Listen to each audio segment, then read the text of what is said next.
It is 19 hours 47 in Guyana and right across the Eastern Caribbean. Welcome back to another edition of Room 592, where we unleash the truth. And of course, joining us this evening is Dr. Yog Mahadeo, senior journalist Leonard, Gildarie, attorney at law Mr. Timothy Jonas, and president of the GCCI Mr. Nicolas Boyer, and the chairman of the Private Sector Commission, Captain Gerry Gouveia. Gentlemen, good evening to you.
Everyone in this country. Tonight we have Captain Gerry Gouveia, we have Mr. Nicolas Boyer, and we have Mr. Timothy Jonas, who have been invited here not necessarily as president of the Private Sector Commission and the Georgetown Chamber of Commerce or as the chairman of ANAB, but we have invited Mr. Gouveia and Mr. Boyer as lead of their observer teams for this last 33 days, and Mr. Timothy Jonas as an attorney at law, as we look at Lowenfield's reports, what's contained therein, and what does it bode? How does it place Guyana going into this new week? Ladies and gentlemen, before I hand you over to Mr. Gerry Gouveia, who I'm going to ask to make the opening comment, I want to share this with all of you. 5 years ago, David Granger said of Donald Ramotar, David Granger said, the president is sleepwalking into a constitutional nightmare. I want to say, knowing Granger 5 years later, he was probably talking about himself, because he has walked himself and walked this country into one constitutional nightmare after the other. From 2018 to now, we have had every kind of nonsense thrown at us as a country. We have had Patterson thrown in our face as chairman of GCOM.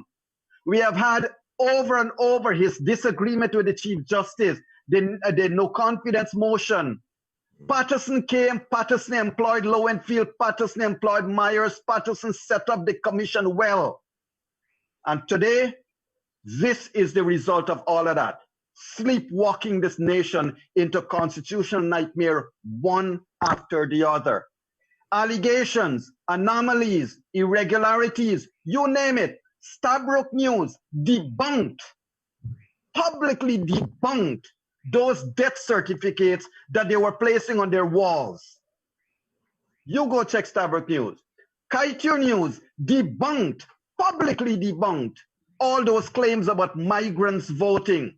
Yet Lowenfield used allegations in his report to make a conclusion based on an allegation. Remember, ladies and gentlemen, Lowenfield has not conducted an investigation. Lowenfield had those 5 days. He did not write to the police commissioner. He did not write to anyone for evidence. He listened to allegations and he wrote a report being judge, jury, and he wants to be the executioner for elections 2020. So today we need to analyze this a little bit more. What has Mr. Lowenfield done? And Lowenfield has now put Mingo to rest. Now you have a bigger one, and that is Mr. Keith Lowenfield. So ladies and gentlemen, I want to talk about this Lowenfield's report. What are the implications? And this week, I promise you, this coming week, starting tonight, tomorrow night and onwards, we are going to hit every nail. We are going to tack on to everything that has happened and that will be happening to ensure that you form part of the truth brigade, because those in government obviously have divorced themselves from truth. Mr. Gerry Gouveia, I'm sorry, but at this stage, sir, you are the head of a business organization, private sector commission. My comments may not be to your liking, because my comments may place you in a particular position, because as a businessman, you may want to ensure that your perspectives are well centered. Nevertheless, they are what they are, sir. As an independent commentator, as a social commentator, those are my views. Without prejudice, Captain Gerry Gouveia, your thoughts on where we are with Keith Lowenfield's report, sir.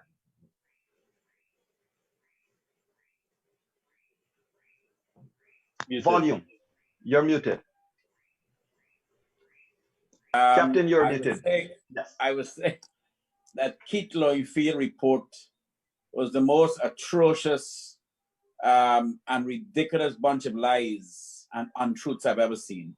But I want to say this to you, Yog, that, you know, there's actually a book written by a scholar, I think his name is Eric Cheeseman, and it's called How to Rig an Election and Not Get Caught. And, you know, why people rig an election, and there's actually a science, it seems like, to rig elections, because countries and governments need to have legitimacy. And so this scholar had studied the methodology of rigging elections all over the world. And I sat the other day and looked at a presentation by this intellectual. And speaking about, guys, I think you need to mute your microphones. Somebody has. Sorry about that, viewers and listeners. Yes, Captain. Yes, but somebody on your side, I think they need to mute their microphone. It's coming through very loud on my side. Anyway, Nicholas, I think you need to mute your and somebody else. Anyway, that's fine. But I was making the point, Yog, that you need legitimacy. Guyana cannot stand alone as a country. We can't stand alone financially, and we certainly can't stand alone from a position of national security. And I just want to make this point before we go further. You know, I was on a program yesterday where we were discussing the issue with Venezuela. Director General Carl Greenidge actually he did a wonderful presentation on the dilemma we face with Venezuela and what is happening before the World Court. And I made the point to them that if we do not understand that Guyana will never, ever, not in the next 2 or 3 decades, be ever ready in a position to confront an assault by Venezuela or aggression by Venezuela, military to military. Our greatest strength is in our Ministry of Foreign Affairs, where we have to keep our linkages with our bilateral and regional organizations, CARICOM, OAS, Commonwealth Secretariat, United States, Canada, the UK, Brazil. And those relationships are based on a government being legitimate. So you need legitimacy. You need legitimacy for international aid. You need for financial assistance for development. And for anybody to attempt to steal the elections in the way we saw it happen on March 3rd and 4th and 5th, it is the most childish and foolish attempt to rig an election so transparently in front of the whole world, in front of every streaming camera, in front of every international ambassador in the Western world, including the Indian ambassador who was there. So the point I'm making is, and then you look at this Lowenfield fiasco, what Lowenfield is attempting to do. I mean, what Lowenfield is doing is making Mingo look like a saint. What Lowenfield just did with this report, or what he's attempting to do, it is so atrocious that he's attempting to disenfranchise 285,000 Guyanese that voted, that took the time to vote in election day. An election, Yog, that we observed. I was the leader, I was the head of the local observer team, that we had approximately 600 or 700 Guyanese deployed all over Guyana. And then there was another 250 foreign observers from every corner of the globe, from the Commonwealth Secretary, the OAS, the European Union, CARICOM. And every single one of them, Yog, without exception, including the chairman of GCOM, including David Granger himself, that pronounced on the quality of the elections afterwards, how credible it was. Fair, it was free, it was transparent, and it was credible. And we spent, I am saying 8 billion. Somebody told me today it was more like $15 billion that we spent. And to hear Lowenfield, who was the CEO, then tell the nation that he took our $15 billion and flushed it down a toilet because he presided over the most incompetent election in the history of Guyana. And he's thrown not only himself, but he's thrown all of the GCOM staff under the bus for their level of if what he's saying is true, for their level of incompetence and stupidity and childish, foolish, juvenile behavior, that they were sitting there and allow dead people to vote and allow migrants to vote. Yog, I am sickened that our country could be held and hijacked at a ransom like this. And there's so many people who are prepared to defend this atrocity. Well, Gerry, I'm going to come back to you just now, because one of the other things we need to do is to assess, analyze David Granger's statements that he would have made most recently. And based on when you read between the lines, they just don't care about what others think, and all of it, whatever threats there may be, whether it's sanctions, whether it's expulsion from international communities.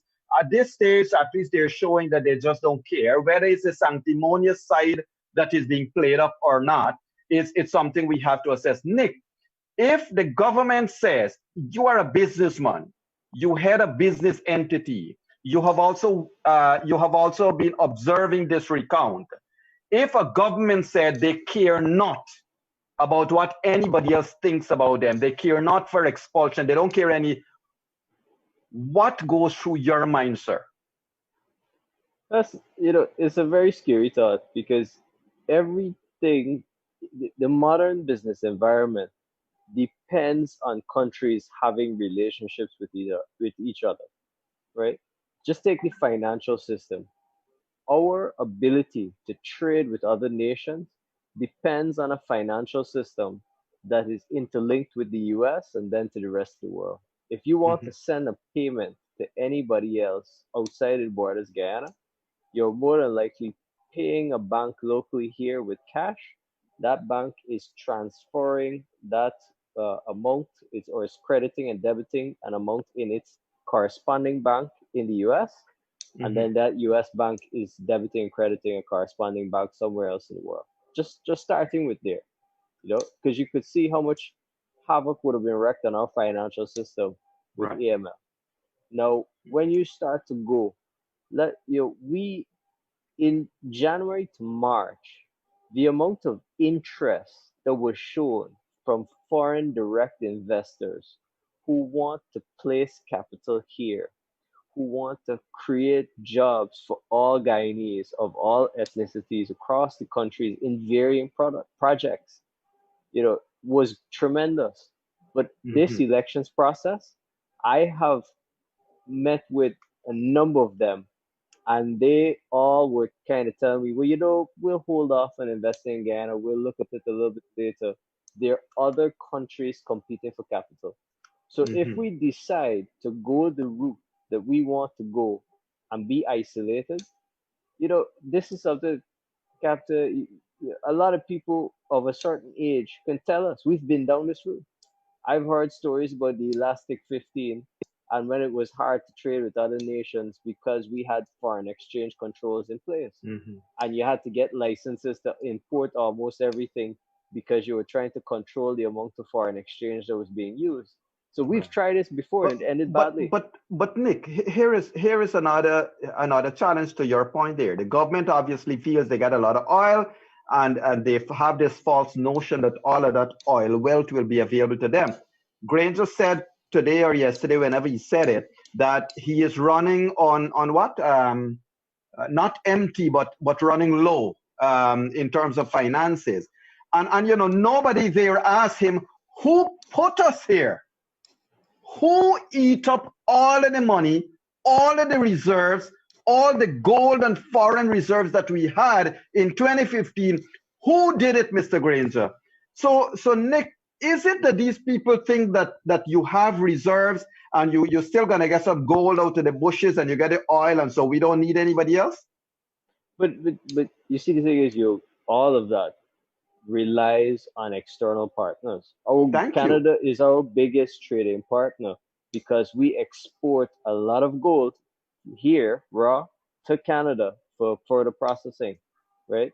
We will be exporting our oil to other partners, to Mhm. refiners across the world. So being part of the international community in this day and age is important. If look at Venezuela, Venezuela has confirmed 300, 300 billion barrels. Put it in perspective, we have 8. They have 300 billion barrels of proven reserves of oil. And they don't Mhm. have medicines on the shelves. And we have Venezuelan migrants coming from Caracas to here because they feel that here will be better. Thank you. So, Tim, I want to come to you because we need to get back to the consequences. Well, not consequences. This Lowenfield's report, Tim, and the early assertions I made that Lowenfield took anomalies and took allegations and made a conclusion with it. Over to you, Mr. Attorney at Law. Well, the order by GCOM contemplated that Mingo was to do two things. He was to tabulate the recount, the statement of recount. It's a mathematical procedure. There's no discretion there. You add it up, which he did. And his tabulation showed what I think the whole country has known since March, that the PPP has won the elections by about 6,000 votes and is about 15,000 votes ahead of APNO. So there's absolutely no doubt on statements of recount who the winner of the election is, who got the most votes. The second thing that Lowenfield was required to do under the order was to give a summary of the observation statements. Now, a summary is a condensation. It is an abridgment of, you make something more concise. You don't change it, you don't comment on it, you don't give your opinion as to its quality, you don't add to it, you make it smaller than it is. That's what a summary is. Mhm. So what Mr. Lowenfield should have done is he should have abridged it. He should have informed that these many comments were made, a total of this many allegations were made involving a total of this many alleged dead people and this many alleged. He didn't do any of that. What he did is he took it on himself to consult with what other sources of information he decided externally to GCOM's records. He then took it upon himself to decide on the veracity of those sources of information. And then he took it on himself to pronounce on whether he thought the elections, not even the recount, not even the ballots, but the entire election was credible because of anonymous information. He doesn't say what the information is, who he spoke to, where it came from, how it was sourced, if he confirmed it. But this anonymous information that came to him led him to the conclusion that the bare and unsubstantiated allegations made by APNU reps during the recount process had merit. And therefore, he used the ridiculous expression, allow me to find it, Yog, because I was so taken aback by it. It's the expression of a man who does not have the courage of his convictions, but is still trying to keep a rabbit hole open to run out of. He concludes, and again, it's not his place to conclude, to form any opinion, it's to summarize. But he concludes, and his last sentence for each of the regions was, on the basis of the votes counted and the information furnished from the recount, and this is what's important, it cannot be ascertained that the results meet the standard of fair and credible election. Now, it would be difficult to conceive a more ambiguous, useless non-statement than that. He is saying, on the basis of information, he cannot ascertain something. So he should have stayed silent. For him to say he cannot ascertain that it meets the standard of fair and credible, he's absolutely correct. It's true, because the information that he has does not allow him to reach any conclusion. He could equally have said it cannot be ascertained that it does not meet the standard of a fair and reasonable election. But what he's trying to do with his lack of information, the absence of identifying the source of that information, is he's tried to create an impression that leads in one direction. But really, he's not saying anything at all. So he should not have given an opinion. He should not have drawn a conclusion. He should not have tried to go to find some outside sources of information beyond the records of GCOM. He should have summarized the information that was in the statement of observation, and he should have said whether or not there was any evidence given by APNU as they promised they would give. He would have to say no evidence was given because none has been given. And that's where he should have left it. But instead, he's drawn threads to try to create an impression, which is entirely false. And it's easy to see through. The chair is a legal brain, and I have no doubt she will see through it. So it is really for her now to do the right thing, reject it, and move on to the next stage. Right, but Tim, let me push back at you on one point. So Lowenfield has offered a conclusion that wasn't required of him, unwelcome conclusion, that none of the regions, not a single region in his mind, met. So he's basically concluded he did not do a good job. He has basically concluded that he failed and failed miserably. And if the chairman was to even contemplate this report, shouldn't the next order of business be to jail Mr. Lowenfield?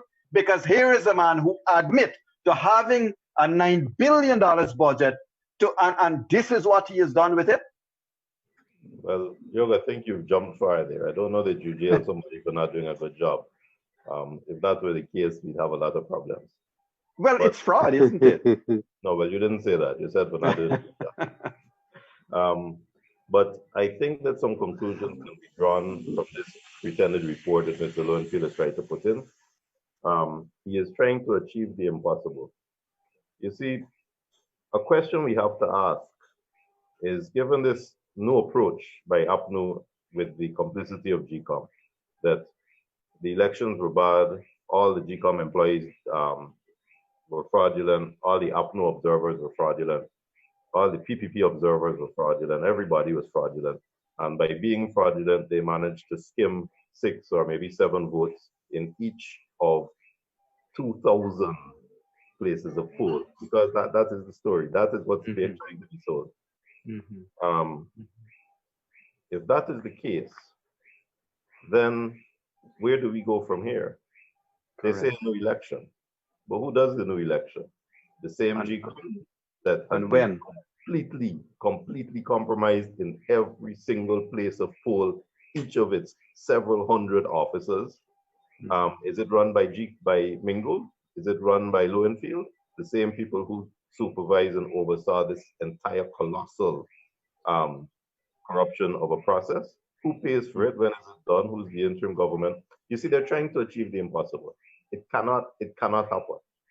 And this is why I'm so taken aback that this is trying to be peddled as some kind of plausible approach. Not just that we lied to you once when we told you we won. The whole country knows we lied to you. Or your own most ardent supporters know that you were lied. Your leaders lied to you. Your leaders said they won and did not show their SOPs. And here on these statements of recount, they lied. There's no getting around that. And yet, you are willing to believe them a second time when they say to you that in each of 2,000 places of poll, PPP stole 6 votes or 7 votes so that they can manipulate a total of 20,000 votes. I mean, that plan is so alien. It is so amazing that this is what's being sold, so that the party that lied to you, you are willing to believe this of that party, and that the entire GCOM staff and the entire APNU representatives there were all compromised by this process. That's what they're trying to believe. Correct. Well, in addition to that, I just want to share this with viewers and listeners. By saying what Lowenfield said, it means the following, among many things. Headmistresses, headmasters, school teachers, public servants, you are the people who have been manning these polling booths and polling stations. You were the polling clerks. You were returning officers. You were the persons that GCOM employed. And today GCOM has said you were all fraudulent in the conduct of your duties. Ladies and gentlemen, I called on all POs and polling clerks and returning officers all across this country. If you never had a cause to speak up, now is the time, because Lowenfield has called all of you dishonest, has said you have all created a fraudulent election. Headmasters, headmistresses, all of you, school teachers that were involved in these elections. Today, all of the women that were there, Mr. Lowenfield has insulted all of you. All of the men that were there, Mr. Lowenfield has called all of you thieves. You forgot one group. This is what? Yes, go on. You forgot one group. The APNU representatives who were present in each of those places of poll. Thank you. Thank you. Indeed. So, ladies and gentlemen, I want to call on this country. I repeat, rise up, speak out.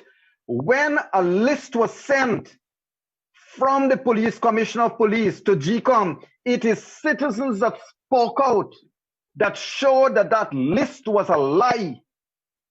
When Mr. What's his name start posting death certificates on this wall, on his wall, it is citizens like you that stood up and speak out. Please speak up. Don't allow yourselves to be called thieves and fraudsters by Mr. Lowenfield. Stand up for your name and your family name, because, Captain, I want to come to you at the end of this election. Well, not at the end. I want to ask for a list of all the agents and all the returning officers and all of the clerks and everybody. I want to know who these people are that were in every polling station that put us in this spot according to Mr. Lowenfield. And that we have to publicize and make sure, name and shame those who have put us where we are. Gerry, I want to come to you as a person who was dealt with head of many organizations, Captain Gouveia. Mr. Granger, in my own humble view, in his most recent press meeting, he said some words that I believe is tantamount to pushing the GCOM chairman in a particular direction. It seems like Mr. Granger has reached the place in his mind where this election must be annulled so that he could enjoy, he and his cohorts could enjoy a good life while the rest of us can be under Lowenfield's spell. Mr. Gouveia, you have been an observer of these elections. You have also been a staunch supporter of Madam Claudette Singh.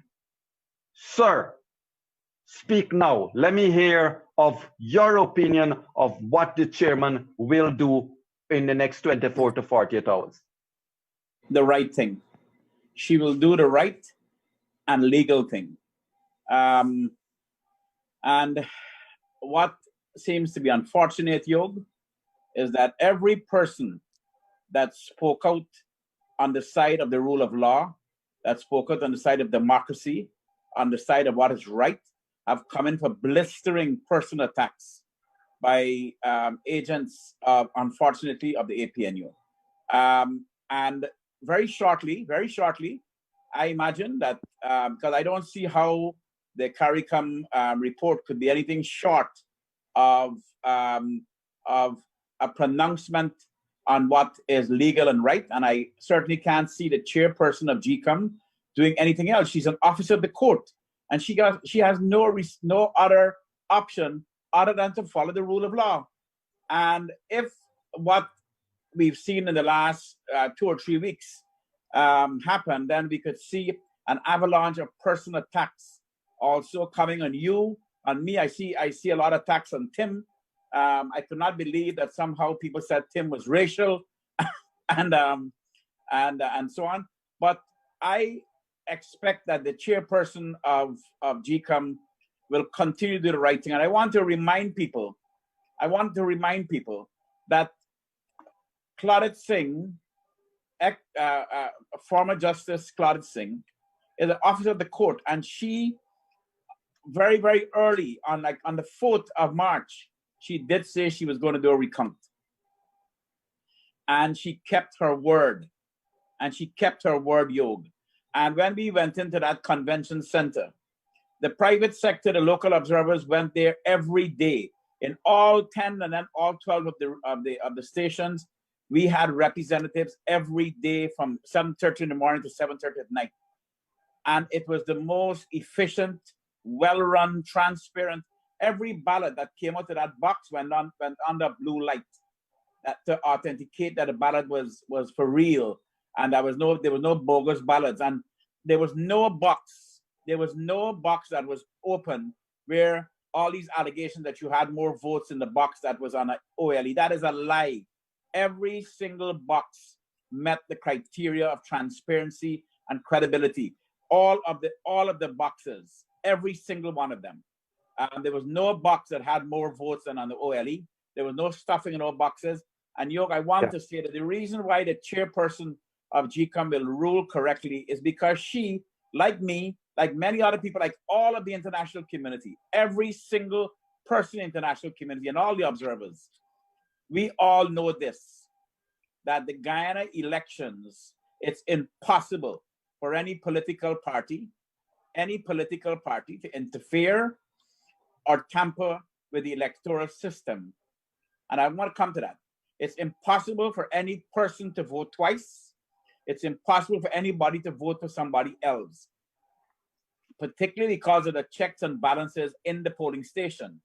And so the only way any political party could interfere in the process is by having agents of your party embedded in GCOM.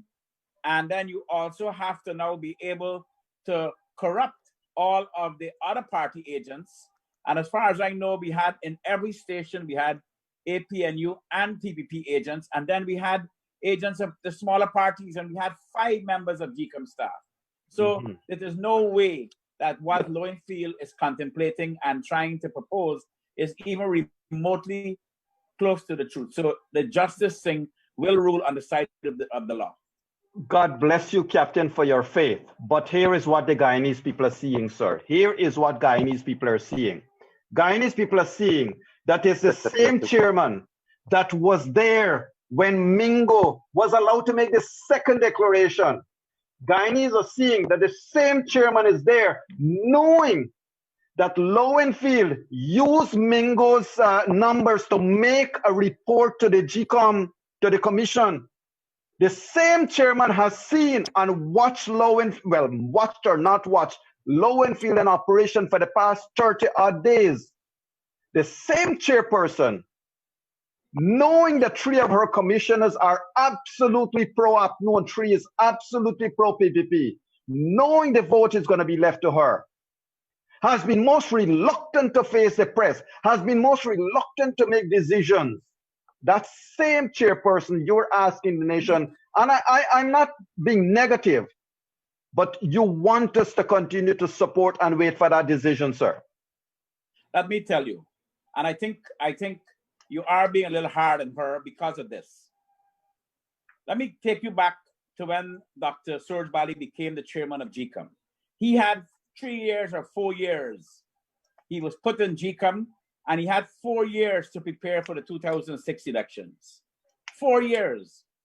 Claudette Singh had 4 months or 5 months or 6 months.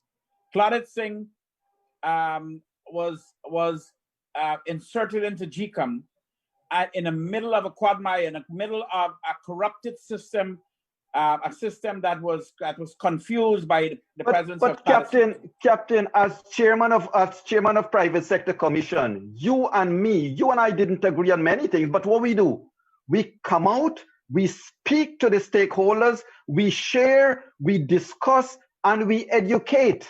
Yog, she was learning, she was understanding the system. The GCOM system was like a hornet's nest for her, and she was learning, and she was being very careful because, listen, you do have 2 major political forces in there. One of them controlled 217,000 Guyanese loyalty, and the other one have 237,000. And so the point is that she was always trying to walk that narrow ground. And I know it is hard for people, but I will continue to give her the benefit of the doubt. She came in and she's been making some decisions. We don't always agree with everything she does, but you know what? She brought us to a point where we are now. It's been long, it's been tedious, but I think she'll make the right decision. Well, let me say this. I want to ask you. Hold, Leonard. Captain, let me say this to you. Mr. Gildarie and I has been on radio every day, as long as these elections have been. And if it's one thing, I want to remind this population and to remind the chairman, if these words get to her ears, that we have stood by her.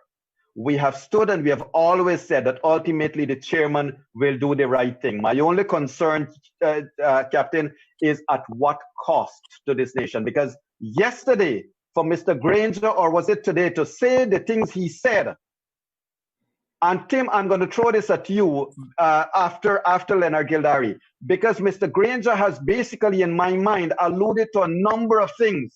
And one possibility is that whatever, as long as it is not an APNU win, they're not prepared to accept these results. And I want to ask you about that, but over to Mr. Gildarie.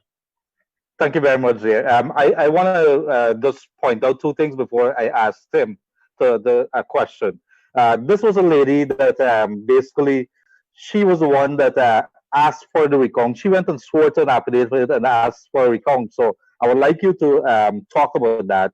And the second thing is, she was the one that stopped the house registration. She went in, and within a few weeks, she did stop the house registration. So I'd like you to take that into account. I understand she was there every single day. Maybe Tim could tell us a little about her performance there. She was there every single day of the recount, 33 days. Never missing a day, never took a day off. So I just want to point that out to you.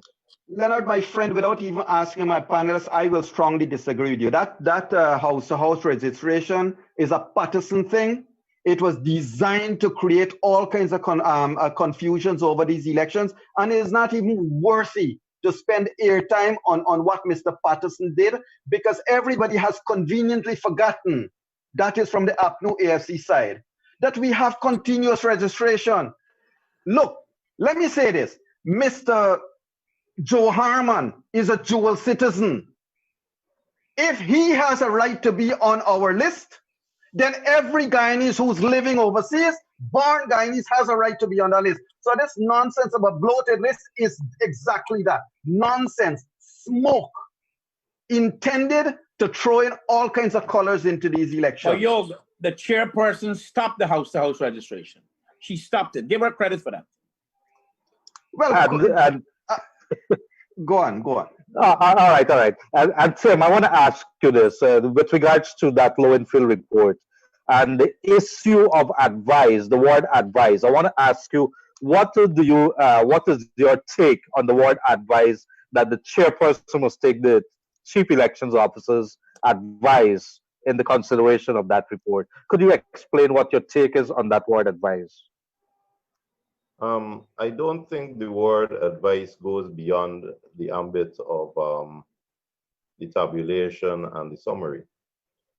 I think that she's entitled to ask him questions within that ambit, so that if he's relied on some document that's within the box or within the observation report, or some assessment he makes from those observation reports, I think she's entitled. I think that it contemplates that she asks him for further information to draw a conclusion. But I don't think she asks him to draw the conclusion. She's asking him for information from those observation reports so that so that the commission can draw the conclusion.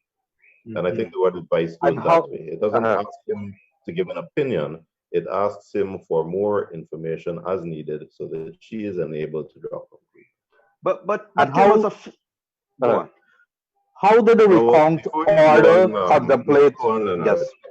Yes, sir. There's one thing I wanted to mention. I think that both Gerry and Yog have to some extent been unfair to the chairman, and I'll tell you why. Gerry's right. She did come into the game late, but she's a very experienced administrator. She understands legislation. She can look at the structure. She can see if it's airtight. She can see if it has gaps or loopholes.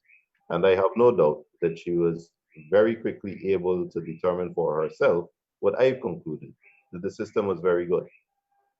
And therefore, she sat down and she observed as the system was implemented all the way to the 2nd of March, when a good electoral process took place. Nothing went wrong. She did her job very well up to the 2nd of March. And for anyone to try to blame Mingo's antics on her would be absolutely unreasonable, because I don't think anyone in this forum anticipated what Mingo would do. It's a bit unreasonable for her to read Mingo's mind in advance to anticipate. So just as with the other 9 returning officers who assessed their SOPs and made a declaration, she wasn't physically there when they did it. She sat back and waited for Mingo to do his job, and she was quite entitled to do that. So I don't agree with Gerry's approach that she didn't have years in it and didn't know what she was doing. Not at all. She saw a good system and she saw the system work and she expected it to work. And equally, I think with that same brain she has and that same legal experience, she now knows what she has to do. Because that same system, the same order that has been created by GCOM and gazetted by GCOM, she knows what to do with it. She knows what to expect from Lowenfield. She, I am sure, already knows that Lowenfield has gone outside of his remit. And she knows the way forward legally. So the question that we all have to hold our breath and see is she going to do the right thing going forward? But oh, let's say that she doesn't know what she's doing. She has always been a very capable lady. And to me, she has not had the opportunity one way or another to demonstrate bona fides or mala fides. Okay. So Tim, I know you got to go in a couple of minutes. I'm going to ask you to answer my former question probably at another time, but I have a question for you with regards to 177, that famous, constitutional clause there. Now, it does give Mr. Lowenfield a great deal of power. And would you say that Mr. Lowenfield's report thus far fulfills that advice that he has to give according to the word of 177? Good question. I think you've gone to the wrong source, Yo. Okay. Because Lowenfield is not acting under the Representation of the People's Act or the Constitution directly. He is acting under the order. This report he has made is not a Section 96 report under the RPA. This is not a report that says how many seats must be allocated and that kind of thing.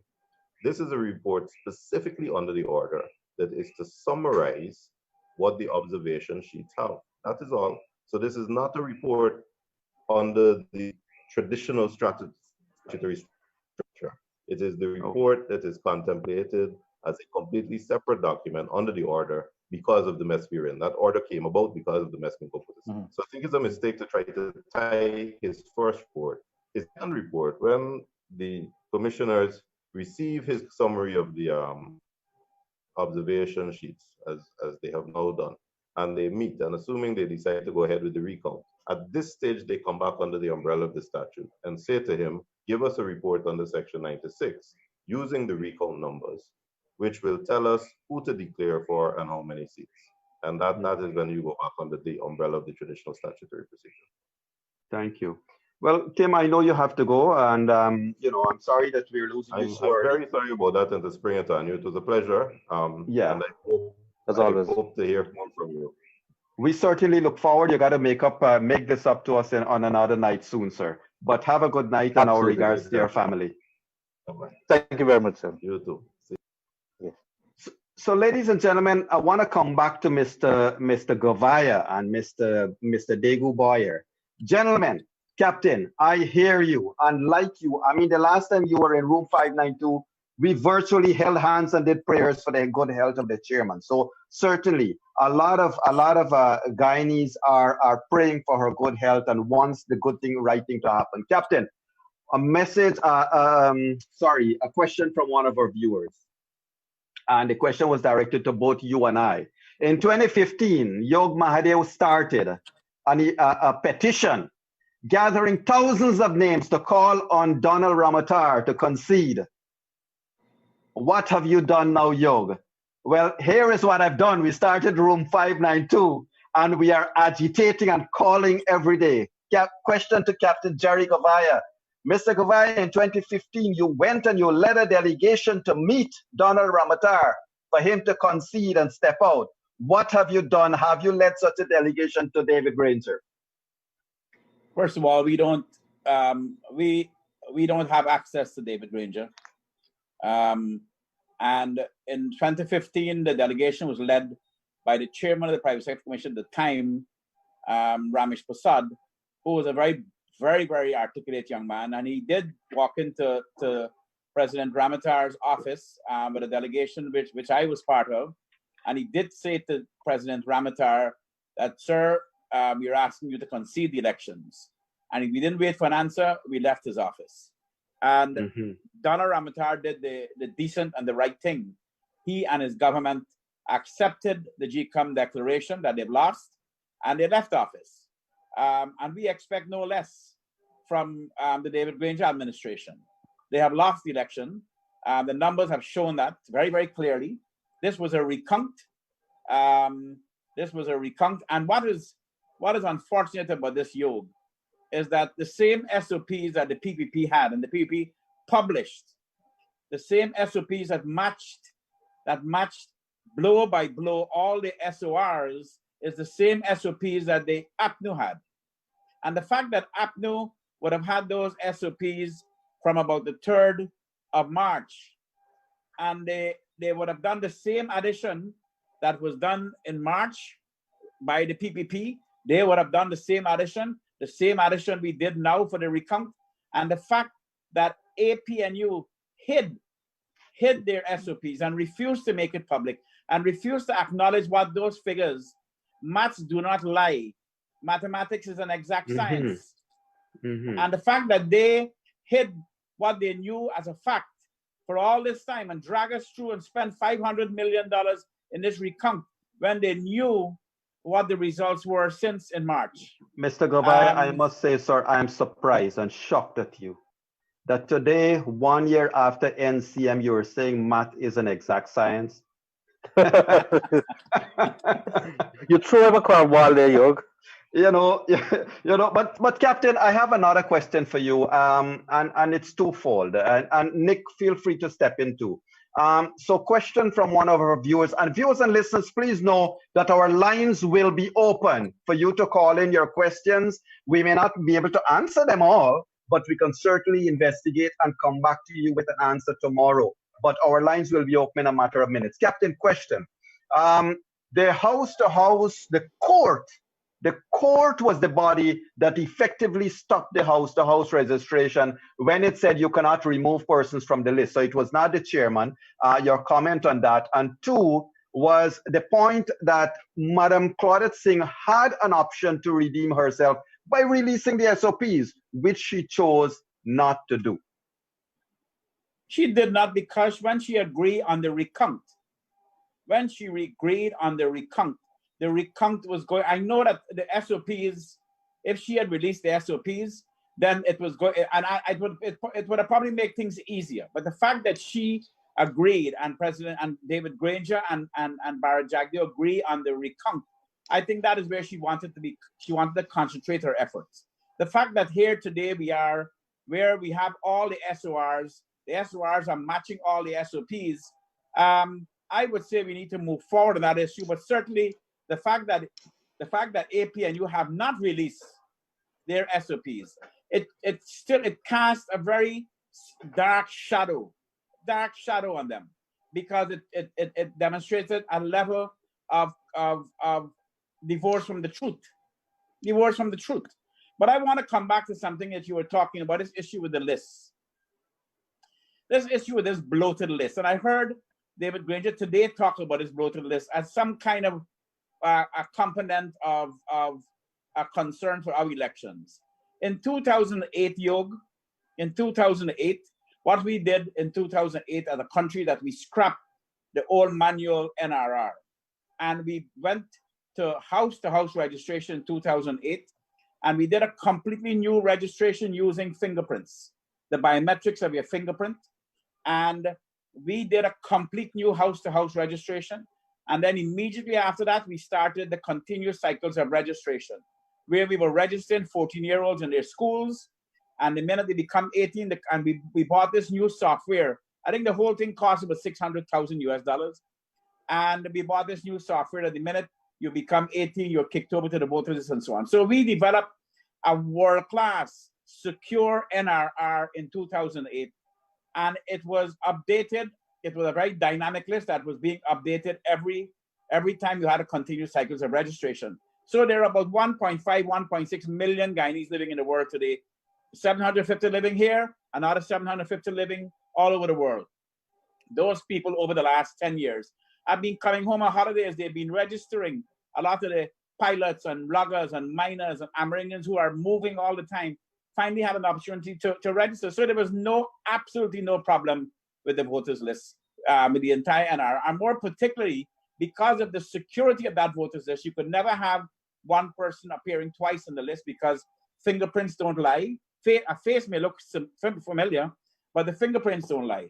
And so this list is the most secure list we've ever had. The first time we used this list, Yog, was in 2011. Then we used it in 2015. We used it in the 2016 local government, and then 18 local government, and then we used it in the 2020 election. And this list is the most secure and more sophisticated list in the history of Guyana. So this issue of a bloated list is absolute nonsense. You were right about that. Well, indeed. And Captain, I would want you to come back on a future program with probably Mr. Chris Ram in particular. And I want to talk about this list from an analytical perspective, and also in response to the gentleman who made a presentation on this thing about it, Mr. Stanley Ming. I'm sorry. Apologies to Mr. Ming. Nick, I certainly feel, Nick, that Mr. Gerry Gouveia is being very diplomatic. Nick, couldn't GCOM do the right thing by releasing their SOPs? Yeah, and we have precedent set by that. I think we talked about that last time when the PSC had visited GCOM both in 11 and 15 and asked them and were presented with copies of GCOM's SOPs to answer queries made by APNU in those days, in 11 and 15, to solve the protests that were going on at that time. APNU, when they liked the private sector commission, they had asked the private sector commission to help or intervene, and they did. So the thing is that, a lot of this could have been solved had GCOM released its SOPs before. And even now, because one of the things that we're finding challenging is the narrative is that the elections aren't credible. There is and they can't, they can't even get the narrative straight because they're not sure if they're saying it's fraud or these presiding officers just missed it, but the PPP are perpetrating fraud. But if you go back to their SOPs, right? So you Mm-hmm. go back to GCOM's SOPs, it'll show that both major parties signed off in almost all of the 2,339 ballot polling stations. Mm-hmm. So you can't now come after your agents have agreed and said, look, there have been no material issues here that we refuse to sign off these SOPs, and then Mm-hmm. say, well, there was material fraud. So we're saying the whole nation, because at least half of the voting population got together on some secret platform that they know each other to communicate with, and they decided that they're going to impersonate each other or dead people. I don't know if they went to the Repentir, start taking names off the tombstones, and went and vote. I mean, Right. at But what point do we call madness madness? well, You let me know? tell you something. Let me tell you something because the ridiculousness, the rubbish, the trash. I shared this with Mr. Gildarie 2 weeks ago. There is a term, Gerry, that is called fraudulence. Fraudulence.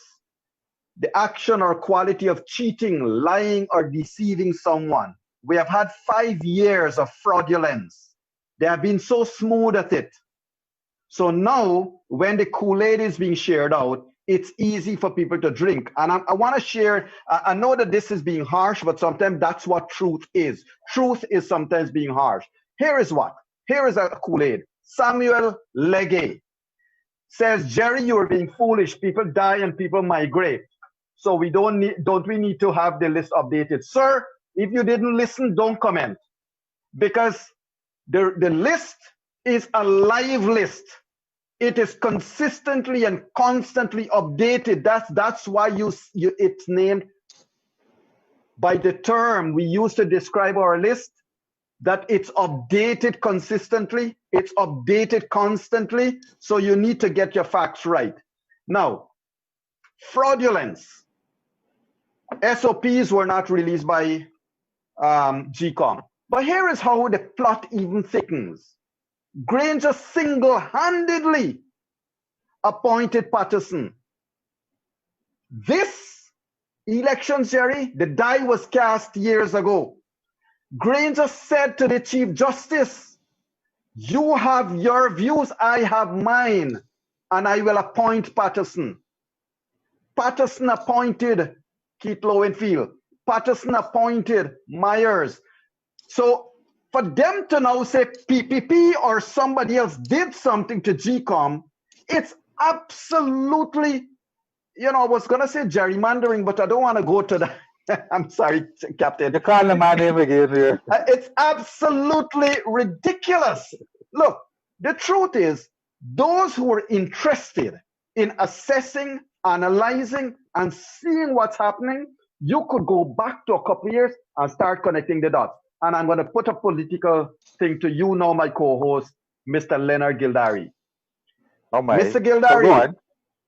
4 years ago, the Ministry of Presidency budget moved from 5.8 billion to 12 billion. Let me repeat. Ministry of Presidency budget moved from 5.8 to 12 billion. You know what the citizens of this country have seen, sir?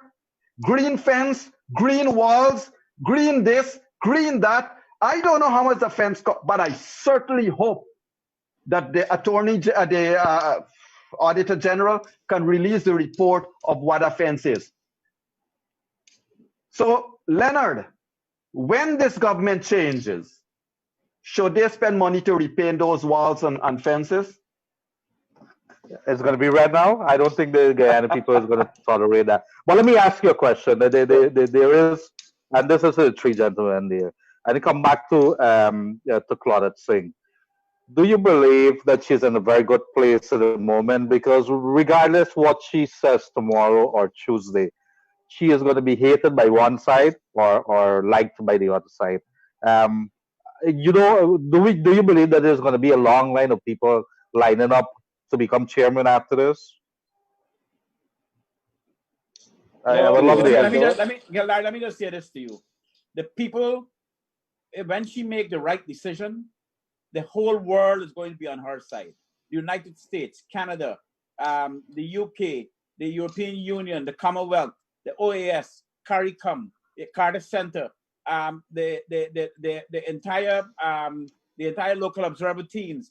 She is going to be on the right side, making the right decision. And the only people who will hate her are the people who are trying to steal the elections. But that hate comes at a high cost, Gerry. Do you remember? I don't want to call the gentleman's name, but do you remember a couple of years ago, was it the general secretary of a particular party was beaten when he entered into the party headquarters because he went there with some negative news? I heard about that situation, yes. Well, there are videos circulating.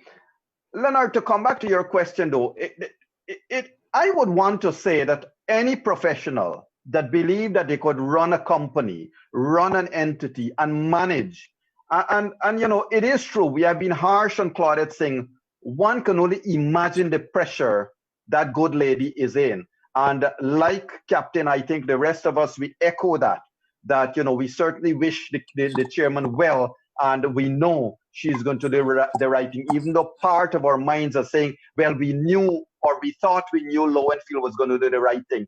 And Leonard, Lowenfield will argue he did the right thing for some people, because whatever decision anyone that makes will be right for some and wrong for some. But you know something, Yog? I read somewhere, somebody was saying, listen, the whole world, the whole Western world, all the observers, they were all condemning GCOM with the Mingo fraud, but nobody is commenting and ridiculing this new fraud of all of these dead people. And I made the point, wake up and smell the roses. Nobody believes it. Nobody believes it. You know, this reminds me when I was a young boy, I used to play cards with my brother. And my brother was good at these cards. But every time I was about to beat him, what he would do, he would take his feet and he would scatter the cards. So we break up the game. So we couldn't continue the game, and he would laugh. And so to me, unfortunately, this is the kind of juvenile childishness that is happening here. Because certainly, if you read the book, How to Rig an Election, they would never tell you to rig it as transparent and as juvenile and childish that we have seen with the Mingo fiasco and fraud, and this Lowenfield fiasco now, where he's taking wild allegations and somehow making it fact that he's being judge and jury and executioner and disenfranchised 285,000 people. It's absolutely ludicrous. And this is what they're doing. This is what they're doing, unfortunately. So, gentlemen, I just want to bring something else to you now. Now, look, we have a situation. If APNU AFC is saying that they expect the chairman to declare these elections null and void, and everybody else except APNU AFC is saying that that is not a possibility under the law, there is therefore a likelihood that they themselves will say, well, we cannot accept these elections. What then? I think, tell you something. A lot of people have been positive that we're going to have street protests and a lot of upheaval if that happens. But I'll tell you something. I've been following Paul Harris's cartoons in Starbuck News a lot, and he's made a point that do not think that the followers of APNU AFC are just going to be led like sheep. There's a lot that people will say about historical lack of acceptance of results and street protests, but I think that we have an intelligent population now, more intelligent. They have more access to information.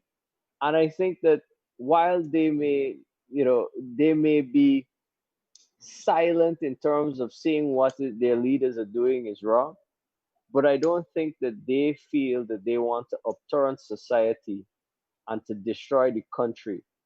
Because at the end of the day, when once we have a democratic society, they will have their chance again in 5 years to Really? give their leaders the push that they need to be in power.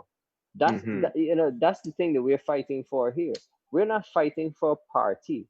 We're fighting for the ability to hold leaders accountable. If Nick, you Nick, take Nick, that hold on, away, hold on. Nick, mhm, let me tell you something. Somebody just sent this to me. Sorry to upset your train of yeah, thinking. no, bro. One note I have here, and ladies and gentlemen, this is not meant to be insulting to anyone. A group of old people wants to hold on to power because they know it's now or never. A group of old people wants to hold on to power. I'm reading to you here because they know there's no coming back. A group of old people wants to hold on to power because this is it. Nick, what do you say to that? You know, I agree that there are a few who are trying to really bend reality to hold on to power. And when we were going into the Ashman's building, and the narrative was fresh that the PPP rigged the elections, and look at all the PPP election agents in the building. And we came outside as observers out to that Ashman's building. You saw APNU AFC supporters gathered together in the hundreds outside of the Ashman's building.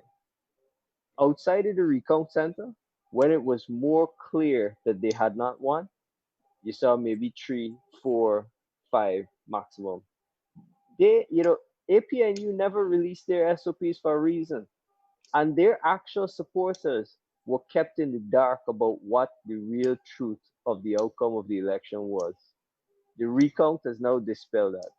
So it has Mhm. indeed left it now to just a group of old men and old people trying to hold on to power for power's sake. And the reason they have to do it so badly they try to rig the election in such a transparent manner is because they did not give to their base in government what they had promised and what they should have. So their base decided that they weren't happy. Mhm. That's what an election does. Captain. Yo, I also want to bring this to you that, I've been hearing this narrative about race, and I want to make it very clear to you that both of these parties ran very, very, very impressive campaigns. I have seen campaigns where there was sea of green and yellow, and I've seen campaigns where there were sea of red, but only the color. But in terms of the people, there were a complete mixture of Guyanese of all walks of life, all shades and colors. And in the PPP, you have an entire cadre of Afro Guyanese in the PPP at the moment. You have a whole set of Indo Guyanese in the PNC APNU camp at the moment. And so this elections was fought on issues. This election was not fought on race. And so this is not, and we want to make that very clear. This elections was about issues, and the Guyanese people voted on the issue, and they chose the PPP. This is no longer, we don't know. We know exactly who the Guyanese people choose, and the Guyanese people chose the PPP because they got the more votes. And these elections were not fraudulent. They were not rigged, at least during election day. The only fraud that happened was is on the Mingo. And now we are seeing this attempt here by Lowenfield. But this elections was fair and free and transparent and was not based on race. Captain, just before we open the lines, and ladies and gentlemen, as soon as Captain finish answering this question, we are going to open the lines for a couple of minutes. Captain, Mr. Granger, in his most recent speech, interaction with the media, he made some statements that alluded to a possibility of a certain type of rule, a certain type of government, if these elections were annulled. Let me ask this to you, sir, as a former member of the armed services in this country.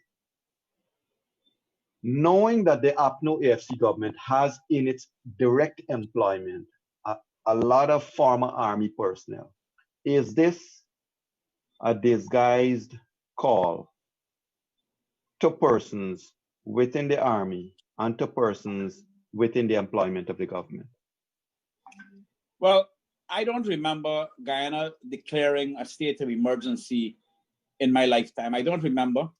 And I would say that if these elections were, and when it is declared as it legally should be, if the president, if the government refuses to leave office and attempt to cloak that in a state of emergency, that would be a very sad day for Guyana. And Guyana really then becomes a pariah state. And then we also, President Granger, who's still the president at the moment, would go down in history. He and all his people and his family, and they will be remembered in a very dark in a very dark cloud overhead Guyana. And so that would be a dark day for Guyana if he ever does that. I hope that, you know, he campaigned under the banner of honesty and decency and integrity. And I hope that when the time comes, he leads this nation and he leads this party with honesty, integrity, and decency. Okay, and thank you for that. And let me just respond to Jason McDonald. Sir, stop trying to plant racism in the comments column. We do not welcome your negative comments about race.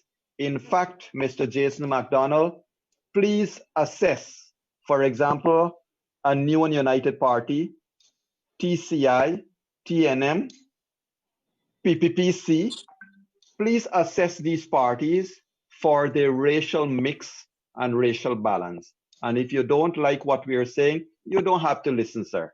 Ladies and gentlemen, we are going to open our lines for your calls, and your calls can be directed to the head of the local observer teams. Gerry, Captain, and Nick, I'm sorry I didn't tell you we're going to do this, but you know, you have stepped into room 592, and so you got to expect the unexpected. But Yog, you know, you made a good point that this is not about the PPP and the PNC.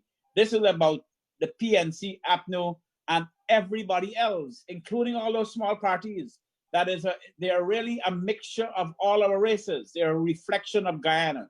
And so this is not about the PPP and the PNC anymore. This is about the APNU and everybody else. All those small parties, civil society, the international community across the world. There's not one single country that is standing up for this attack on our democracy. Not one.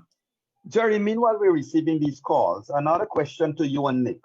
Nick, you first. In terms of Granger's recent comments, and I believe holding Claudette Singh at a particular angle now, kind of almost telling her you have to do this, are we not entering into dangerous territories for Granger to now come out? He had all the time in the world to say, hey, Jagdeo and I are having talks about shared governance. But now you're coming out like as if it is holding people at ransom. What's your thoughts, Nick? You know, I analyzed the president's statements when we were kind of looking at what was going on from March to now. And he said actually very little. You got to go back. He has said maybe 5 statements up until the past 2 weeks. And then suddenly he's been in the news, you know, with live video, then Mark Bench Cup, and then this morning on Guyana Chronicle. The thing is that his messaging went from the elections are free and fair, but there seems to be an issue with District 4 tabulation to the elections were not free or fair. It was because of that issues we stepped into the recount. Well, Nick, along with that, just pause for a minute. Josh, let's take the caller on the line. Caller, you're on the line. You're on air. Yes, I'm on air. My apologies there. I think Joshua and not you, Leonard. Yeah. We have a caller on the line. Thank you. Sorry. Caller, you're on the line? Yes, sir. Good night to you, panel. Seemed like we lost that caller. I Yes, must Leonard. say, Nick, sorry, you can go back to your train of Sorry, thought. Dr. Sorry Yog. to The Yeah. call is on the interject. line there, Dr. Yog. So I say is with that narrative change on the fraud, you also saw the introduction of this shared governance narrative as well. Well, you know, you it's a hard thing to now come with that narrative after being in government for 5 years, and then even on the campaign trail and even early on in the elections, there was no such discussion. So now you're coming towards the end, closer to the declaration, to introduce this discussion. Hmm. Caller, you're on the air. Hello, good night. Leonard, you're good at this. Proceed. Hello, Yes. Good evening, caller. You're on the air. are you hearing me? Not here in the air. For sure. Hello? Okay. Yes.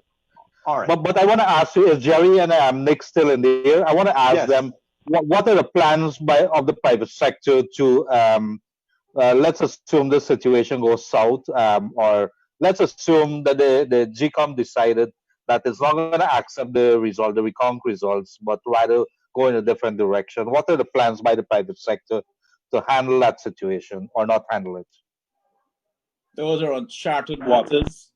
The private sector commission will always stand on the side of the rule of law, and I am expecting GCOM to make the right declaration. I'm expecting if anybody is unhappy with it, that they will take it to an election petition to the court.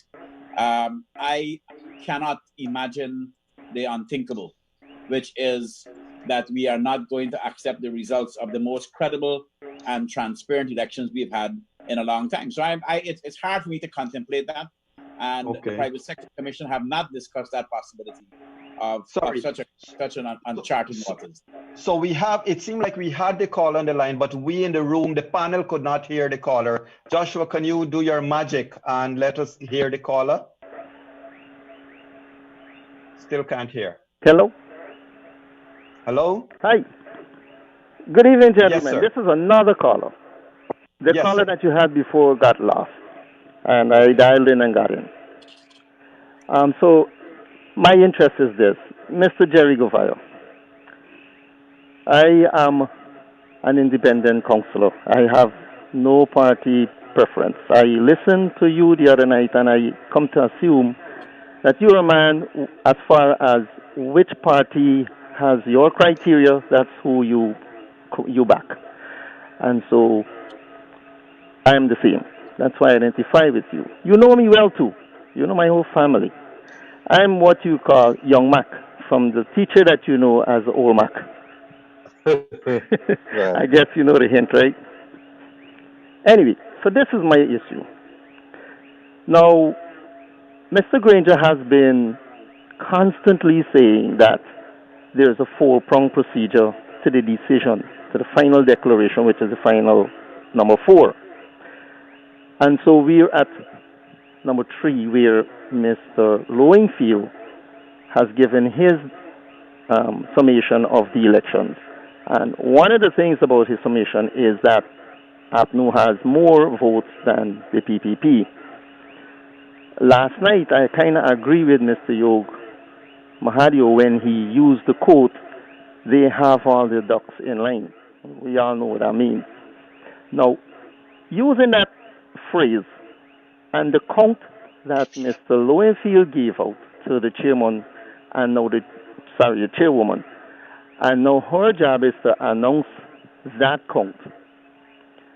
If she were to do like Mr. Granger is saying in his constant speeches, that we have all the ducks in line, so to speak, or we know what we're doing, as is the record. Suppose she were to announce what Lowenfield has declared to her. My problem is what is going to happen after that. I just heard Gerry say he can't understand and he would not imagine what's going to happen. But I would really like to get an answer, because this thing is frightening, very frightening to me. So, Gerry, this is Owen McDougall. I guess you knew that. That's my problem. Sorry, I didn't Can hear you what the address person me? said. It doesn't matter, just the question itself. Yo, could you, because it was a little bit in the background. What is it that's exacting? Just a question. In summary, the person is asking that suppose the chairman proceeds to take Lowenfield's line. What are the consequences, or what's to happen next? You know, we have to allow GCOM to do their work, and I agree with that. And at this time, when the chairman rules, the political parties, not certainly the observers, but all we stand by our observation. But in terms of what the political parties will do, depending on how the chairman of GCOM rules, that is a political issue. The local observers will only observe, and we will write our reports, which will go international, which will go to the like we did in the first instance. We will then let the whole world know what our opinion. But we are not part of that game. So basically, we are now telling everyone, let's just wait. We are now like Mr. Granger. Let's wait. Let's wait on the chairman and see what she says. However, Captain, let me throw this back at you. The president has come out saying, well, he's adopted and embraced all of Harman's attacks on different heads of states and former heads of state and so forth. By doing that, hasn't the president therefore, in a way, announced to this country that whatever the CARICOM observer mission said, now we're not going to accept it because they have said things that we don't. That is not true. That is not true. The president, up to today, the president confirmed his regard and respect for CARICOM. The president commit to giving due respect and regard to the CARICOM observers report, and so I expect the president to stand by his word that the CARICOM observers report will be respected and will be taken into account, and we all will respect it. So Lowenfield got one view, but like the president said, CARICOM is not just an outside observer, but they have been embedded in the law in the gazetted order, and so CARICOM views are now part of this of where we are going, and he commit. The only thing I find very strange with the president, with David Granger, is he continue to ignore the fact, like he said today, some of the reporters asked him about his SOPs, and he said they said, if you never saw the SOPs, why did you say you win? Why did you go to a party to celebrate your victory? He said he didn't, he saw a spreadsheet. And so, well, I would like to talk about the issue of respect there, because two things. I saw Commissioner Says Gunraj in a Facebook page about a couple hours ago. A meeting of GCOM is scheduled for tomorrow to discuss the CEO's report. I'm not yet in possession of the CARICOM report or any information thereon. Why I raise the issue of respect? Because today something happened that had me very disturbed. The president had an engagement with the media, and you want to hear something shocking? Do I need to say it, or you guys know about that? No, tell us. Well, today, the Starbuck News and the Kaieteur News and the Newsroom and other independent media were not invited. Oh, really? So who was the people asking him questions? Why are you asking me, Gerry? I'm just telling you what the reporters reported to the senior management of Kaieteur News. So when you talk about respect and things like that, I could tell you that it's not a very nice thing, and I think that's the height of disrespect. Okay, so that's new one. Thank you for raising that. I really thought when I heard. Let's face facts.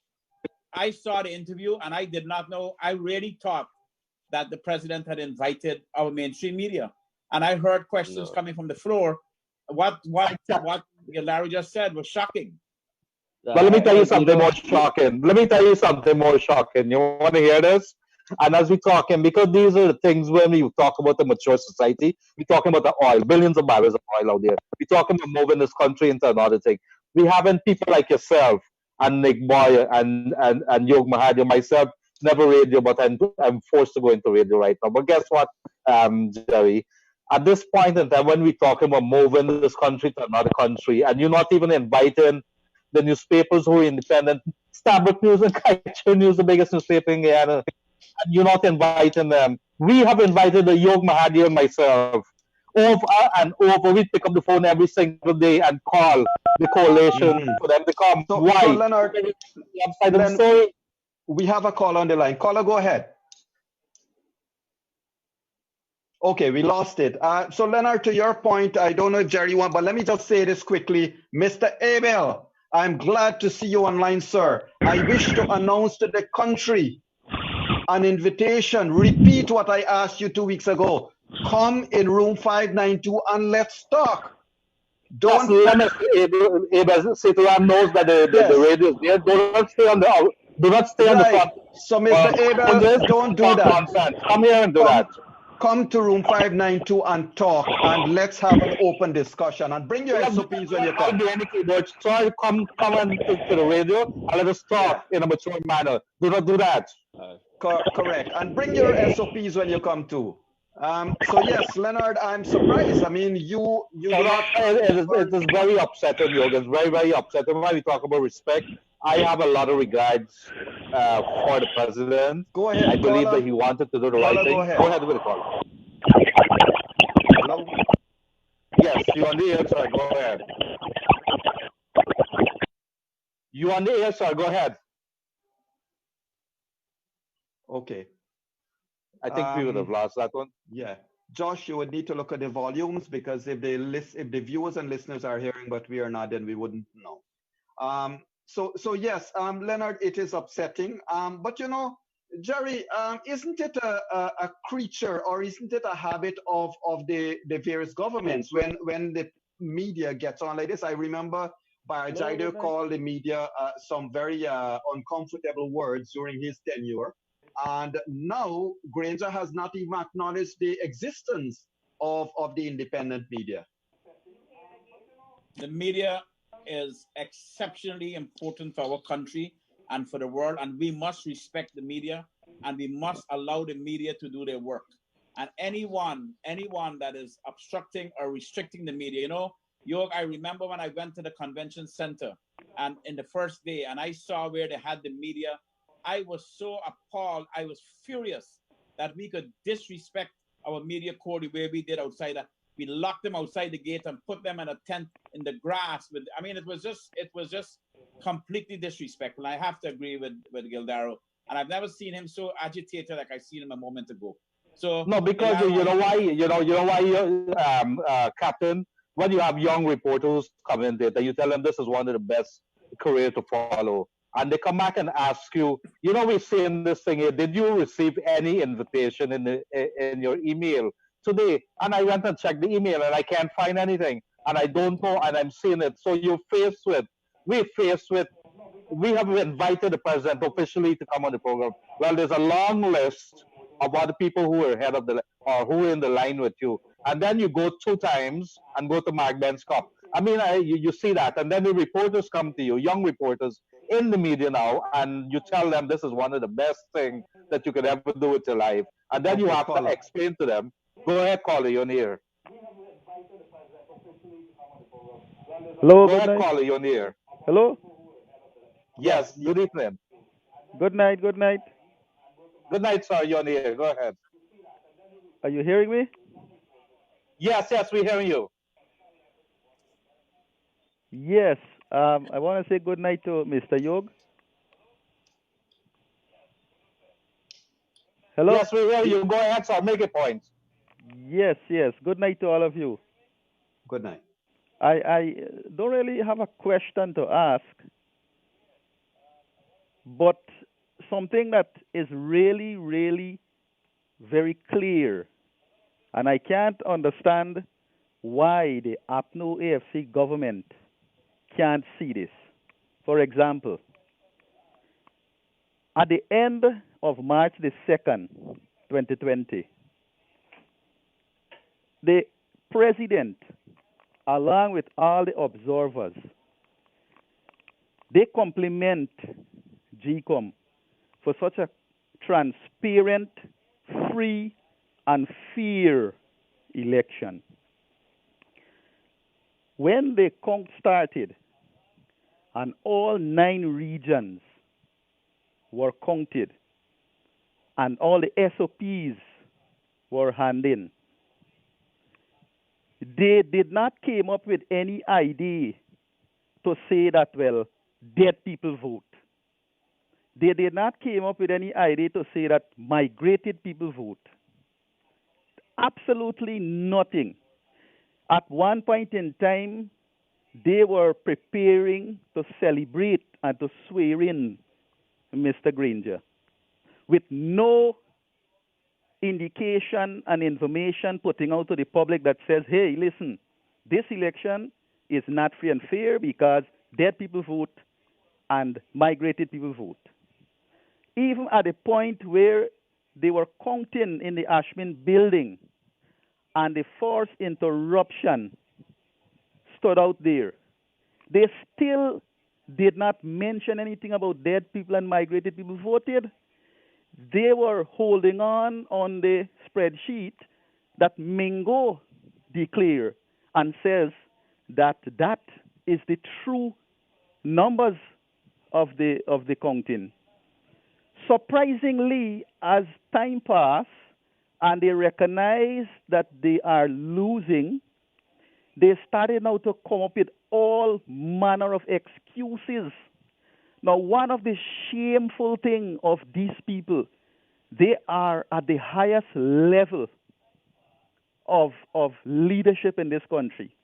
And to go publicly with such a brave face, bright face, and to tell the people of this country that, hey, we have facts to prove that dead people vote in this country. We have facts to prove that migrated people vote in this country. Where were those facts before they start this counting? The second thing is that it is so surprising and shocking that the very people who the APNU AFC government had placed there at the polling station on election day, and I guess they were such confident over those people that they had placed there to say, listen, I'm sending you there to observe anything that is abnormal.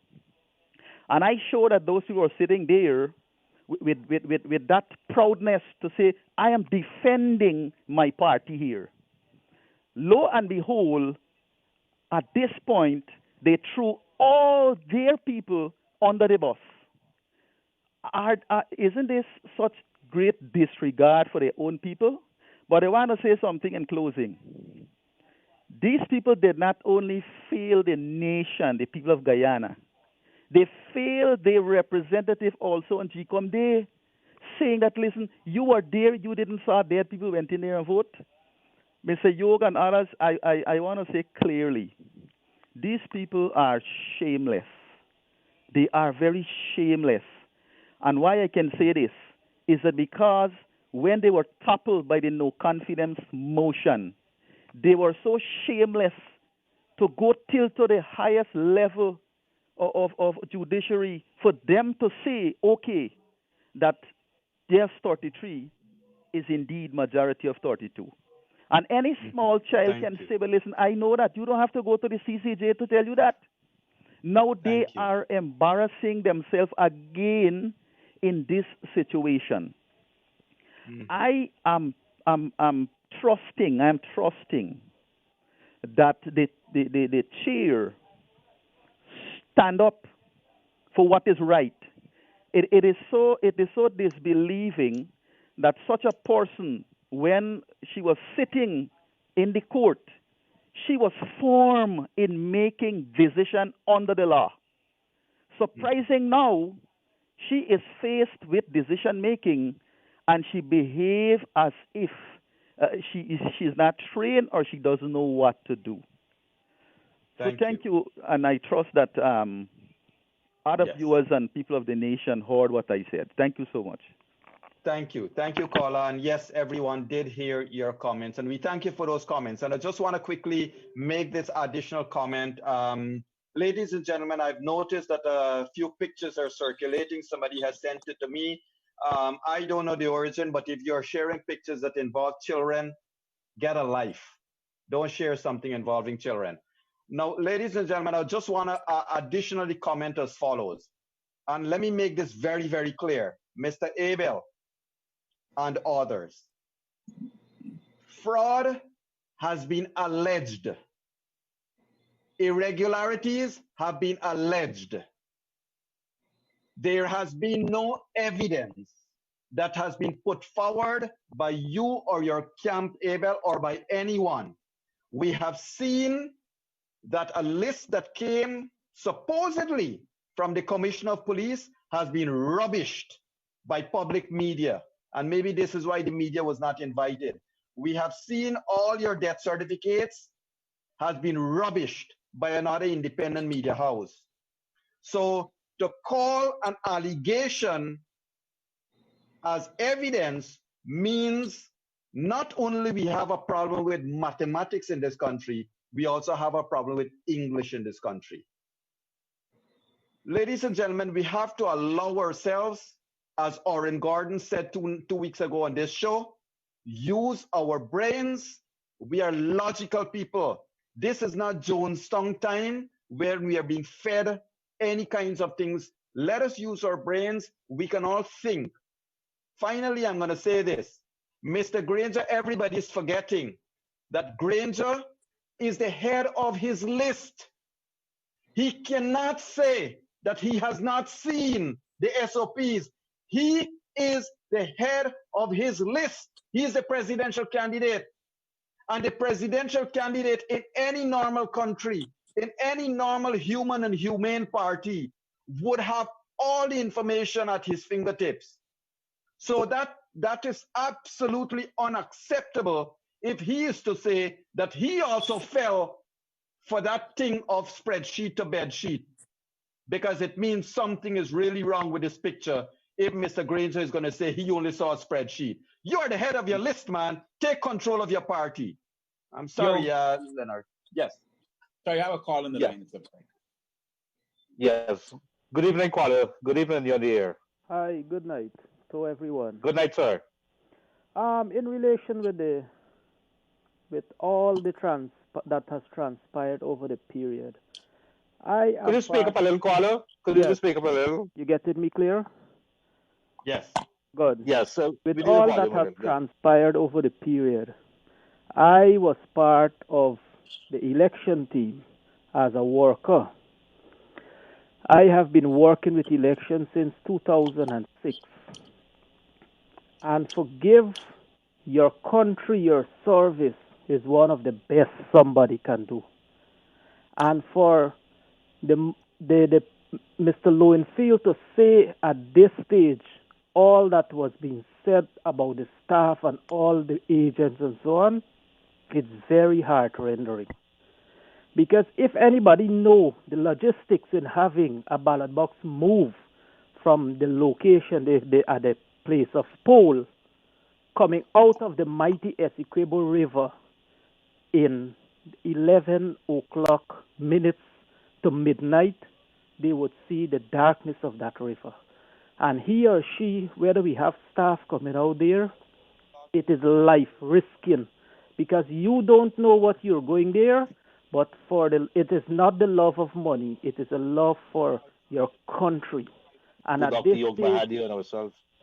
And at this stage now, we are hearing all that has been transpired. You're hearing that we accommodated impersonation, we accommodated persons without proper documents, but all those are out completely, because it tells us that all the training that we had were futile.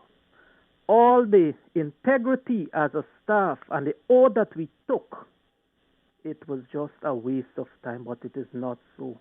The persons who are clamoring, they should have looked at the agents as well, and I can guarantee we did what we had to do, and it was in the integrity of this nation that we see the right for everyone as Guyanese. Good night.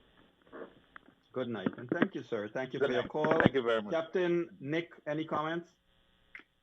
Yes, I wanted to comment on this. You know, I I was sitting in one of the counting stations, and um, and I watched this process, Yog.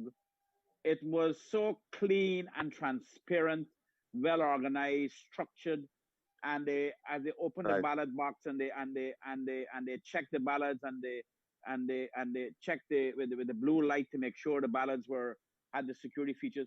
Everything was great, and then at the end of it, the young boy representing the APNU he pulled out a list, and everybody in the room seemed to have been expecting him to do that, and he started to call out these serial numbers, and then sometimes out of 100, they might say two of them were ticked. So I didn't know what is it that they were talking about. And then he said, well, those were migrants or those were. And I said, well, if you're claiming that, could we see the tick? Could we please see the tick? And they said, no, we can't see the tick. And so Mhm. the observer said, but we are here to observe. And if you are saying there's a tick against a dead person name or against a person name who is not in Guyana, could we please see the tick against a serial number? And they actually refused to show us a tick. So how could we, as observers, listen to this foolishness that you're saying that dead people voted and people migrants voted and there were ticks against their name, and you refuse to allow the observers to see the tick? It was crazy. Did they Mhm. give a reason why they refused? No, it was just blunt refusal. Right. So, Captain, was this brought No, to the commission's attention? Yes, the matter went all the way up. I believe it went to Lowenfield, and the message came back down that no, and Mhm. the private sector actually put it in their reports. Okay. We have one more caller, and this will be probably our last caller for the night. Caller, go ahead. Caller, good evening. Okay. think So, I oh, think they lost it. yeah, let's close off our calls tonight. I'm sorry, tomorrow at 1:30, Mr. Gildarie and yours truly will be on air, and we will be taking your calls early, and Mr. Gildarie will speak more to that. Captain, I want to come back to you and Nick hello? for your closing comments, but I need to Oh, say a few things first because perspectives are always very important. Ladies and gentlemen, I am seeing, and we are all seeing a lot of smoke being blown in the air, and I wish to address some of them. This thing about the bloated list, that has been put to bed many times. But if persons chose to just listen to the political spin, then so be it. We can't convince you, but you need to listen to pragmatic approaches and pragmatic discussions on these things. It is said by some of the APNO AFC persons that things like ID cards and observation reports and tabulations, all kinds of allegations are being made. Yet not one bit of evidence. Now, Mr. Lowenfield has prepared a report in which he has undertaken to be, well, undertaken is a bad word, but in this case, probably apt. He is undertaken to be judge, jury, executioner, and undertaker for these elections 2020.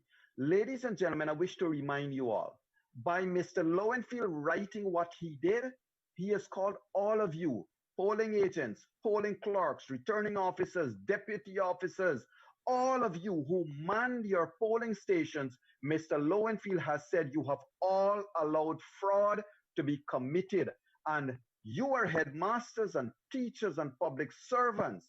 So please stand up and speak out. Finally, I want to say this. For too long, we have had smoke being thrown in our face by the politicians.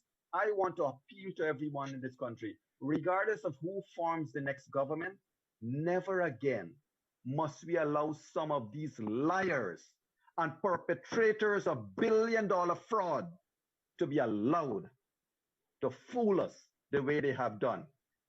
And to that gentleman who just wrote that PPP employed Mercury and that 34 million, sir, this show is not about PPP. You can go on the PPP channel and ask them about PPP. This is an independent platform, but I will respond to you.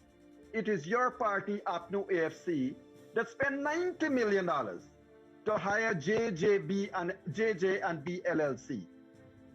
So if you want, you need to listen to perspectives. And ladies and gentlemen, it's been wonderful to chat with you tonight. Nick, your closing thoughts. Well, thank you. So the main thing that I want to focus here is that we had the CEO report, and our observations showed that no one was able to verify if the serial numbers being called out were in fact ticked. In addition to that, the copy of the CEO's report that we received, summarizing the observation, it did not summarize, distill, or do anything except parrot back every serial number that was called out.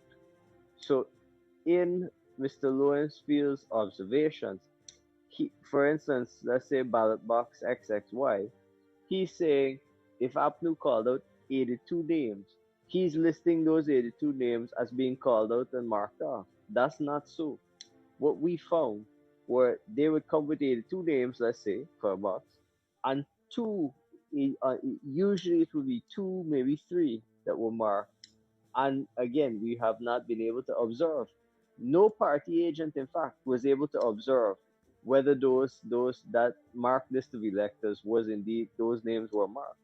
So we cannot go then and expect an entire election to be vitiated on hearsay. It's utter madness. Correct. So we cannot expect ourselves to be put into a constitutional crisis on hearsay. And those boxes are now locked up and back in the container. This is a matter for an elections petition. We need to have a declaration and move on. I think, more like the other panelists here, we expect the chair to do the right thing, the legal thing, and the order has been very clear. The order was written with very clear language in what it expects the CEO to present to the commission and what the commission to deliberate on. Thank you.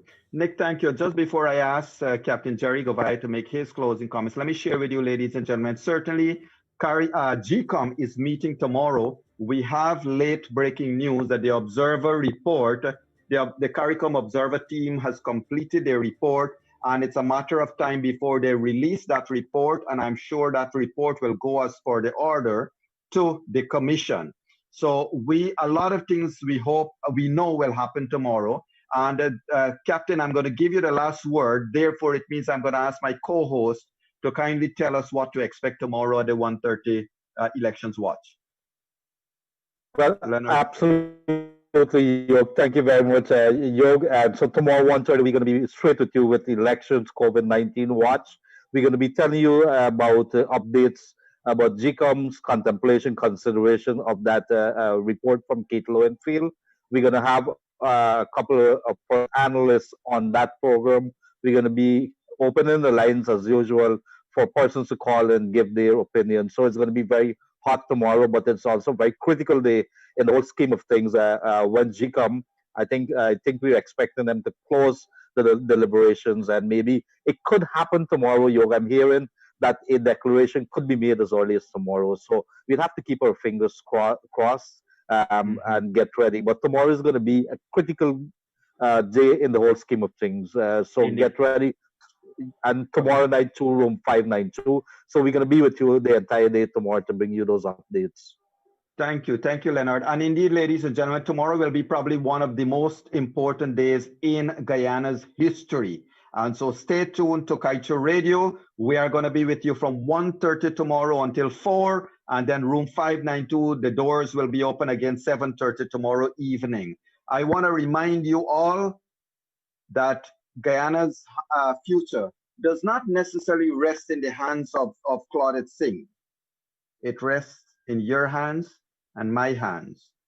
And whatever decision is made tomorrow, the future rests in how you and I can continue to live like Guyanese brothers and sisters. Captain, final word to you. Yog, I want to address two things. One, today I saw a clip from Asha Kissoon. She was being interviewed in a newsroom, and she cried. She said that this situation hurt her heart. And I could see where this girl, like when you're being bullied, and she's feeling helpless, and she cried in that interview today. Tears were coming out her eyes. And in March, I saw the people who got out on the streets, and I've never seen that before in West Berbice. And I've seen people very, very angry. And unfortunately, we've seen that young man that was killed. And that was as a result of what Mingo did. That boy death, in my view, those people would not have been in the road if our elections were not tampered. And so this is bringing out a lot of emotions in people. But more particularly, I want to say this to you. My mother always said to me, show me your friends, I'll tell you who you are. And the most grievous shock for me is when I see people who I work with over the years, professionals, who is standing in defense of this assault on our democracy. People that I have a tremendous amount of respect for professionally and even personally.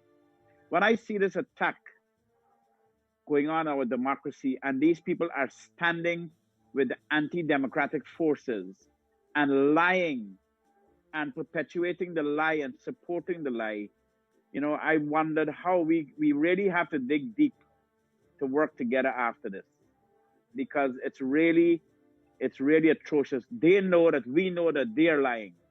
They know that we know that they're lying, and they're doing it over and over. Decent professional Guyanese that are supporting the riggers, supporting the anti-democratic forces. And that is going to be a real dilemma for us.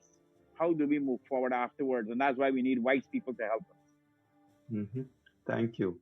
Captain, thank you so much. Nick, thank you. And we certainly look forward for a very near future discussion with you two gentlemen. My co-host, you have been gracious and kind to be up so late with us. We know you have a packed day tomorrow in the office as well.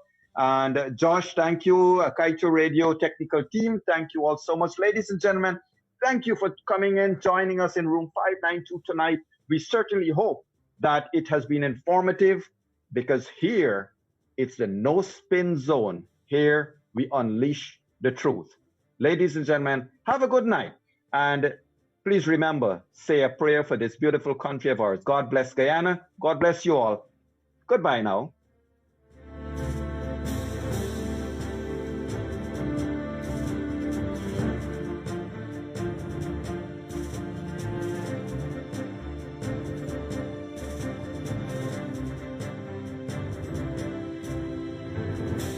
You're listening to a special edition of Room 592 on Kaieteur Radio. Kaieteur Radio. Covering Guyana from coast to coast. Demerara and Essequibo 99.1 FM. Berbice 99.5 FM. Kaieteur Radio.